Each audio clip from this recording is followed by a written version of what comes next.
Hello everyone, I hope you are safe and well. Welcome, and today I'm doing another book review. It was a week, maybe 2 weeks, depending on how I'm up to date on editing, since I told you a little bit about Jane Davenport and her art book. So I thought actually I might continue telling you a few things that I love that are around the house at the moment. We can't get out, and normally my video right now would be a camper van trip somewhere in Cornwall or somewhere lovely, but anyway.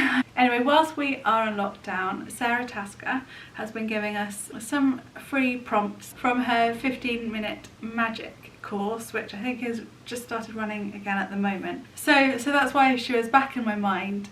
And similarly to the Jane Davenport video, again, many of you will be thinking, well, I already know about Sara Tasker. I have already read her book #authentic.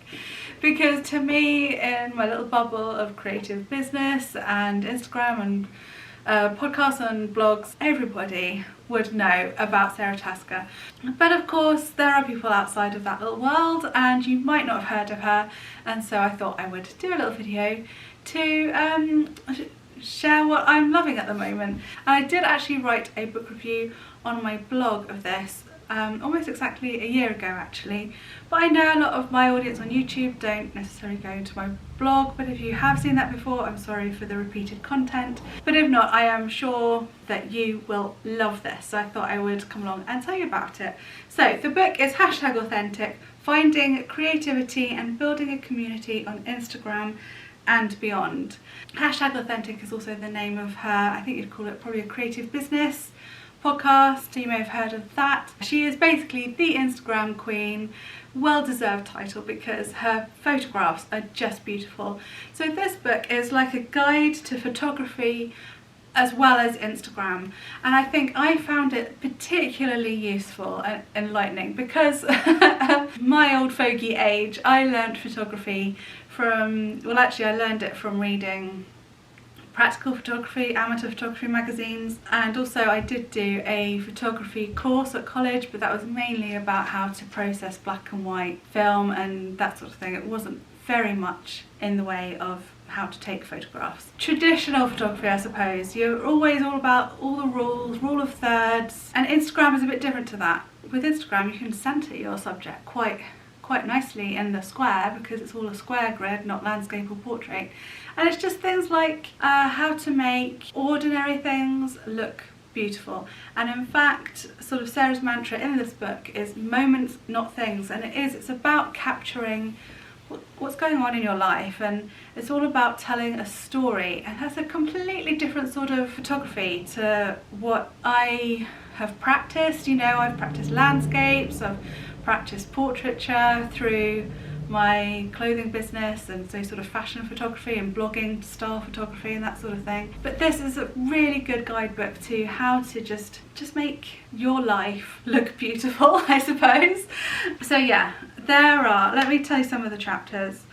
I mean, of course the book is peppered with her beautiful photography, which is just in itself, looking at that, you're just so inspired and immediately you just want to get your camera or your phone and get going. But there's plenty to read as well. So you've got a section about storytelling, so that includes the moments, not things section, about telling the story like I just mentioned. And the next section is called making pictures, so that's more about your photography guide. If you've had no learning at all about photography, then this will really set you on the path to making some good pictures.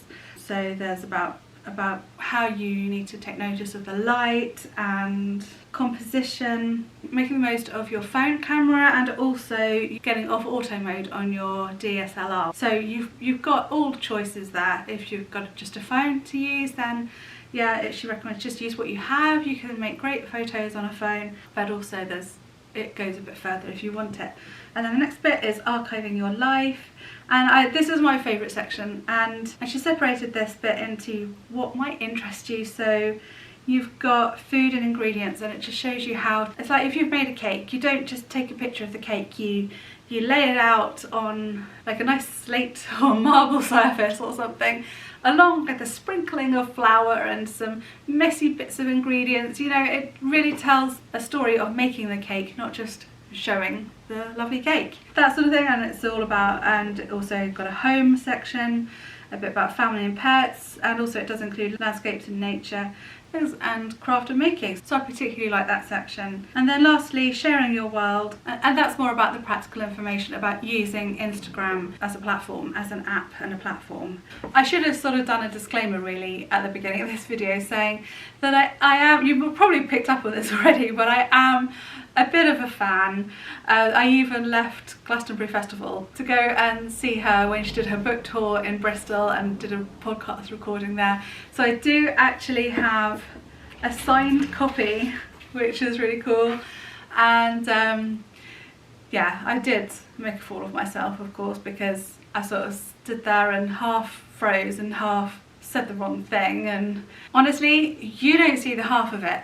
For every sentence you see me say, there's another one where I fluffed it up, and there's probably another two where I said the same thing, but then I thought I could say it slightly better without the ums and the slow gaps and the long pauses.